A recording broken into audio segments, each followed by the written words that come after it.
Friends, add educational academy के इस YouTube channel में आप सभी दर्शकों का बहुत बहुत स्वागत है।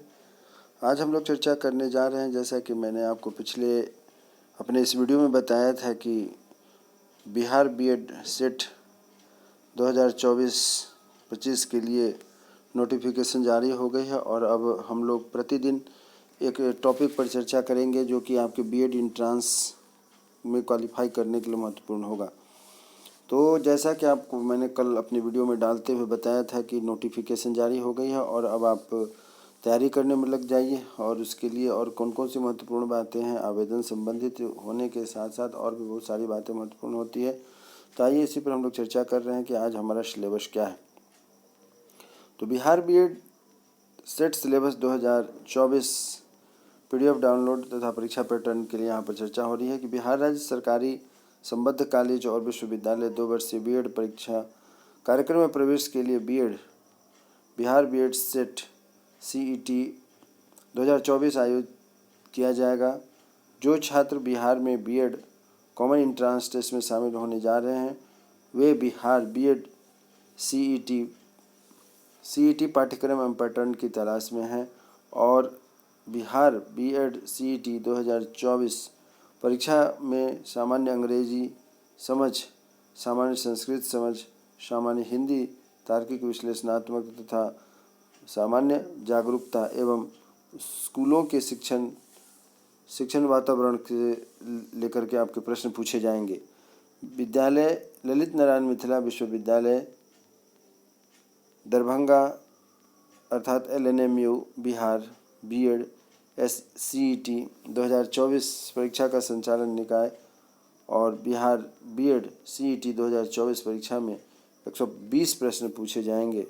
उसके बाद आगे बढ़ते हैं कि LNMU दरभंगा बिहार के अधिकारियों ने पूर्णकालिक नियमित और दूरस्थ मोड 2 वर्षीय BEd bachelor of education BEd नियमित और प्रवेश प्रदान करने के लिए बिहार बीएड CET आयोजित करने का निर्णय लिया है। दूरी सत्र 23-25 के लिए पाठ्यक्रम निर्धारित कर दिए गए हैं और यहाँ पर हम लोग उसी के बारे में चर्चा करने जा रहे हैं कि क्या क्या इसका सिलेबस होगा।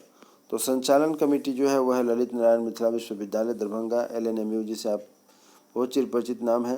परीक्षा का नाम होगा Bihar BEd common entrance test, जिसे CET टेस्ट के नाम से भी जाना जाता है। 2024 बिहार बीएड CET परीक्षा का प्रकार होगा राज्य स्तरीय, वर्ग होगा प्रवेश परीक्षा में सिलेबस। परीक्षा का उद्देश्य होगा 24-25 के लिए पूर्णकालिक नियमित तथा दूरस्थ 2 वर्षीय BEd bachelor of education BEd नियमित और दूरस्थ पाठ्यक्रम दोनों होंगे।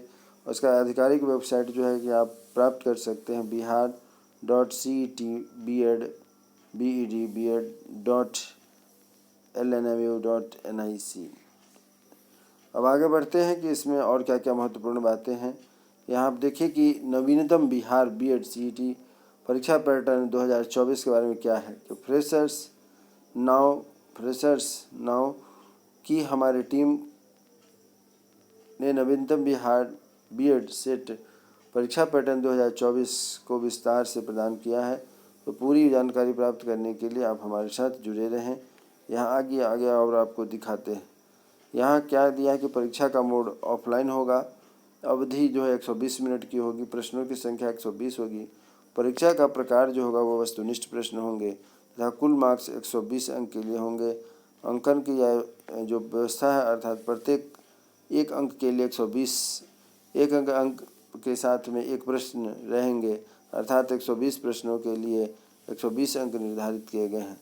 अंकन योजना प्रत्येक सही उत्तर के लिए आपको 1 अंक दिया जाएगा तथा इसमें नेगेटिव मार्किंग नहीं आता, इसमें माइनस मार्किंग नहीं होगा।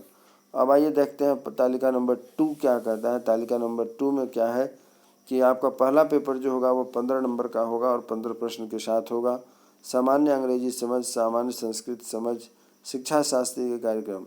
यहाँ पर 2 तरह की बीएड कराई जाती है। एक होते हैं जो जनरल विषय के लिए, एक होता है संस्कृत विषय के लिए। इसलिए कहा गया कि सामान्य अंग्रेजी समझ एवं सामान्य संस्कृत समझ, यह 2 है। 15 प्रश्न रहेंगे 15 नंबर के लिए। उसके बाद सामान्य हिंदी के लिए भी 15 प्रश्न तथा 15 प्रश्न होंगे और 15 अंक होते हैं। उसे तार्किक और विश्लेषणात्मक तर्क, तार्किक एवं विश्लेषणात्मक तर्क में है कि 25 प्रश्नों के लिए 25 अंक दिए गए हैं। उसी प्रकार है कि सामान्य जागरूकता के लिए आपको 40 प्रश्नों के लिए 40 अंक दिए गए हैं तथा सिखाने तथा सीखने के माहौल के लिए 25 अंक दिए गए, अर्थात कुल प्रश्नों की संख्या हो गई यहाँ पर 120 और अधिकतम अंकों की संख्या भी 120, अर्थात 120 प्रश्न के लिए 120 अंक आपको निर्धारित कर दिए गए। तो 120 अंकों की परीक्षा आपको देनी है, जो निगेटिव मार्किंग नहीं है, केवल पॉजिटिव मार्किंग, अर्थात आपका जो गलत होगा उसके लिए अंक नहीं कटेगा। जो आप पास करिएगा, जितना अंक आप प्राप्त करेंगे वह प्राप्त अंक आपके पास आपके स्कोर कार्ड के लिए बचा रहेगा आपको क्वालिफाई करने के लिए। चलिए आगे बढ़ते हैं। यहाँ बताया जा रहा है कि Bihar BEd common entrance test 2024, जिसे बिहार बीएड सीईटी की तैयारी से पहले आपको बिहार बीएड सीईटी के सिलेबस की न्यूनतम जानकारी आपको यहाँ दे दी जा रही है। आप इसे आसानी से अपना देख करके समझ लीजिएगा। यहाँ है कि आप देखिए, एक चीज़ और बताया जा रहा है यहाँ पर, वह यह है कि यह जो सिलेबस है, यह सिलेबस आपको सामान्य अंग्रेजी समझ के है, अर्थात विलोम और समानार्थी शब्द होंगे, मुहावरे एवं वाक्य होंगे, वर्तनी एवं त्रुटि होंगी और एक शब्द प्रतिस्थापन, अर्थात शब्द के बदले दूसरे शब्द का प्रयोग किया जाएगा, जिससे कहीं कहीं पर हम लोग वर्ड सब्स्टिट्यूशन भी कर सकते हैं तथा रिक्त स्थान को भरने के लिए प्रश्न पूछे जाएंगे। तो यह हो गया आपके सामान्य अंग्रेजी के विषय, जो सभी छात्र छात्राओं को, सभी अभ्यर्थियों को तैयारी के दौरान इसकी परीक्षा देनी पड़ेगी। अब इसके बाद जो हम आगे बढ़ रहे हैं वह जो है वह है संस्कृत का विषय, और संस्कृत का विषय उन विद्यार्थियों के लिए है जो संस्कृत के माध्यम से उसका एक अलग बीएड होता है ना, और उसके माध्यम से यदि आप देना चाहते हैं तो उसकी तैयारी के लिए है। आप उस तैयारी के लिए इस चीज़ की अपनी व्यवस्था को देख सकते हैं। यहाँ जो संस्कृत है उसके बारे में आपको कहा गया है, संस्कृत के बारे में है, आप संस्कृत को देख लीजिए। संस्कृत के बारे में, ये संस्कृत का कॉलम है, इसमें आपको संस्कृत का रहेगा।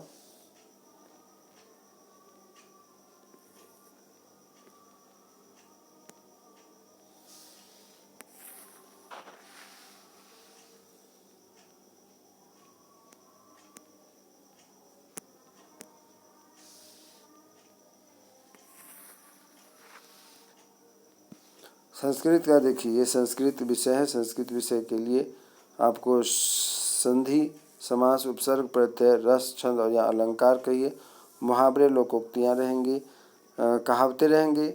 उसके बाद है एक शब्द के लिए अनेक शब्द रहेंगे, गद्यांश के कुछ अंश रहेंगे, अनसीन पैसेज जिसे कहते हैं, रिक्त स्थान की नियुक्ति रहेगी और व्यंजक रहेंगे तथा पर्यायवाची और समानार्थक शब्द रहेंगे। तो इस प्रकार आप देख रहे हैं कि यह संस्कृत का हमारा टॉपिक है जिसको आपको कवर करना है। उसके बाद बारी आती है हिंदी की। हिंदी के लिए क्या है, तो हिंदी के लिए भी लगभग उसी प्रकार की व्यवस्था है जैसा कि आप हिंदी में देख रहे हैं। यहाँ पर हिंदी के लिए भी आपको उसी प्रकार की व्यवस्था है। हिंदी में भी आप देख लीजिए कि आपको कोई विशेष परेशानी वाली बात नहीं है। हिंदी में भी आपको उसी प्रकार का है, संधि रहेंगे, समास रहेंगे, मुहावरे, लोकोक्तियाँ और कहावत रहेंगे, गद्यांश रहेंगे, रिक्त स्थान की नियुक्ति रहेगी, रिक्त स्थान की वहाँ जो भरना रहेगा, उपसर्ग, प्रत्यय, रस, छंद, अलंकार, पर्यायवाची और विपरीतार्थक शब्द रहेंगे। एक शब्द के लिए अनेक शब्द रहेंगे, पर्यायवाची और विपरीतार्थक शब्द तथा व्याकरण रहते हैं। ये सभी हिंदी के लिए आपको जो है कि सिलेबस दे दिया गया है। आप हमारे चैनल के साथ बने हैं, हमारे वीडियो से जुड़े रहेंगे तो आपको मैं प्रतिदिन कुछ न किसी विषय व टॉपिक को लेकर के आपकी तैयारी में करवाऊँगा। अब आपसे आग्रह है कि हमारे चैनल को सब्सक्राइब करें तथा अपने मित्रों के साथ हमारे चैनल को शेयर करें, हमारे वीडियो को शेयर करें, जिससे कि उन्हें भी जो हम पढ़ाएंगे, हम बताएंगे, उन्हें भी जानने का मौका मिलेगा। तो आपको एक एक टॉपिक, जितने भी टॉपिक पर यहाँ चर्चा हो रही है, अभी हम लोगों ने जो चर्चा किया, सबसे पहले इंग्लिश के बारे में हुई, उसके बाद संस्कृत के बारे में हुई, और अभी हम लोग जो चर्चा कर रहे हैं वह हिंदी के बारे में। अब आगे बढ़ते हैं, कुछ और विषय हैं उस पर भी देख लीजिए। अब आपके पास बच जाता है तार्किक एवं रीजनिंग के लिए टॉपिक। तार्किक और रीजनिंग के टॉपिक में आप देख रहे हैं कि यहाँ पर क्या सब है। तो तार्किक और रीजनिंग में आप लोगों ने जो अपना अभी तक बचपन से या अन्य कंपटीशन की तैयारी जो किए होंगे बीएड के अतिरिक्त, तो उसमें भी आपने देखा होगा कि तार्किक एवं विश्लेषणात्मक तर्क में क्या है, तर्क एवं कथन रहता है, कथन एवं तर्क रहता है, अर्थात ये एनालॉजिकल रहता है, जिसमें कि आपको तर्क भी रहेगा और उसके उत्तर भी रहते हैं। अगला है स्थिति परिक्रिया परीक्षण, उसके बाद है कारण एवं प्रभाव के विश्लेषणात्मक तर्क, कथन एवं कार्रवाई के तरीके, उसके बाद है पंच लाइनों का कथन एवं धारणाएं, उसके बाद है निष्कर्ष, दावा और कारण, सामाजिक मुद्दे से संबंधित प्रश्न, युक्ति वाक्य, कथन और निष्कर्ष। तो इस तरीके से आपने देखा कि रीजनिंग पर आधारित प्रश्न कैसे पूछे जाते हैं। अब है सामान्य जागरूकता, जिसे आप जीएस के नाम से भी जानते हैं। जनरल अवेयरनेस होता है, इसमें इतिहास के बारे में, भूगोल के बारे में, पंचवर्षीय योजना, सामयिकी, अन्य विविध प्रश्न, राजनीतिक और सामान्य विज्ञान की, ये सभी प्रश्न आपको पूछे जाते हैं। यूँ तो आप बीएड एंट्रांस की गाइड भी अगर आप खरीद लेते हैं तो तैयारी हो जाती है आपकी। अब रह गई बात कि जो ऐसे वैसे विद्यार्थी, वो जो गाइड होती है बीएड एंट्रांस की, वो सभी ओल्ड मॉडल की होती हैं। लेटेस्ट में आने वाले क्वेश्चन का पैटर्न आपको नहीं पता चलता है।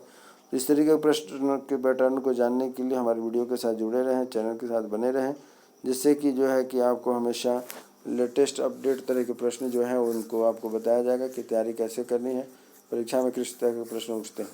तो सामान्य जागरूकता के लिए आपने देखा कि इतिहास, भूगोल, पंचवर्षीय योजना, सामयिकी एवं अन्य विविध प्रश्न, राजनीतिक एवं जन सामान्य विज्ञान के बारे में। अब अगला टॉपिक हमारे पास आता है स्कूल से संबंधित जो है, उस पर हम लोगों को यहाँ पर ध्यान देना है कि क्या यहाँ पर हम लोग के पास है स्कूल पर आधारित है। अर्थात आप टीचर बनने जा रहे हैं तो टीचर बनने के लिए कौन कौन से मुख्य बातें स्कूल संबंधित होनी चाहिए, वह भी आपको देखने को यहाँ पर मिल जाएंगे। तो आप इसे भी देख करके समझ सकते हैं कि आपको क्या क्या तैयारी करनी है, और इस तरीके से देखिए कि आपके लिए क्या क्या महत्वपूर्ण है। जो आप देख रहे हैं स्कूल में सीखने सिखाने का माहौल होता है, इस पर आधारित विद्यालय में भौतिक संसाधनों का प्रबंधन, आवश्यकता एवं प्रभाव। दूसरा है मात्रा संबंधित मुद्दे, शिक्षक छात्र संबंध, प्रेरणा, अनुशासन, नेतृत्व। नेक्स्ट है कि शिक्षण एवं सीखने की प्रक्रिया, आदर्श शिक्षक, प्रभावी शिक्षण, प्रभावों के संभालना, कक्षा संचालन इत्यादि में। पाठ्यचर्या एवं पाठ्येतर गतिविधियाँ, स्कूल में मानव संसाधन का प्रबंधन, प्रधानाचार्य, शिक्षक एवं गैर शिक्षण कर्मचारी, तथा लास्ट जो है कि भौतिक पर्यावरण, अर्थात जो है कि इसमें आप साइंस का थोड़ा सा हिस्सा लेंगे, सकारात्मक शिक्षण, वातावरण एवं इसके तत्व। इस प्रकार आपने देखा कि स्कूल में सीखने सिखाने का जो माहौल किस तरीके का होता है, इन सभी बिंदुओं पर हमने अपना प्रकाश डालने का प्रयास किया है। उम्मीद करता हूँ कि जो पूरी सिलेबस आपको बताई गई है, आप सिलेबस को फॉलो करेंगे। आप खुद भी यदि तैयारी कर सकते हैं, करना चाहते हैं, तो आप किसी भी तरीके के गाइड को बाज़ार से लेकर के आप तैयारी कर सकते हैं। परंतु बाज़ार से लेकर के गाइड जो की जाती है तैयारी, वह जो होती है कि ओल्ड वर्जन होती है। करंट वर्जन के लिए आप हमारे चैनल के साथ जुड़े रहें, सब्सक्राइब करें तथा आने वाली वीडियो को हमेशा देखते रहें, अपने मित्रों के साथ उसको शेयर करें। और एक चीज़ बताना चाहता हूँ कि आप कमेंट्स करना निश्चित रूप से, कुछ न कुछ आपने हमारे वीडियो को आपको कैसा लग रहा है इस पर आप ज़रूर कमेंट्स दें। इससे हमारा जो वीडियो होता है वह आपके लिए और ही खूबसूरत बन कर के आएगा, उपयोगी बन कर के आएगा। तो इसलिए आपसे आग्रह है, निवेदन है कि 2-4 चीज़ें आप हमारे वीडियो के साथ करें, लाइक, शेयर, सब्सक्राइब और कमेंट्स जरूर करें, जिससे कि हमें भी आपके लिए बेहतर वीडियो बनाने का मौका मिलता है। तो यही उम्मीद है कि आप हमारे साथ बने रहेंगे, मन लगा कर पढ़ते रहिए, मन लगा करके अपने कार्य में लगे रहिए, स्वस्थ रहिए और हमारे वीडियो का इंतज़ार करिए। फिर हम आपसे मिलेंगे नए टॉपिक पर, नए विषय बिंदुओं के साथ। तब तक के लिए नमस्कार, जय हिंद।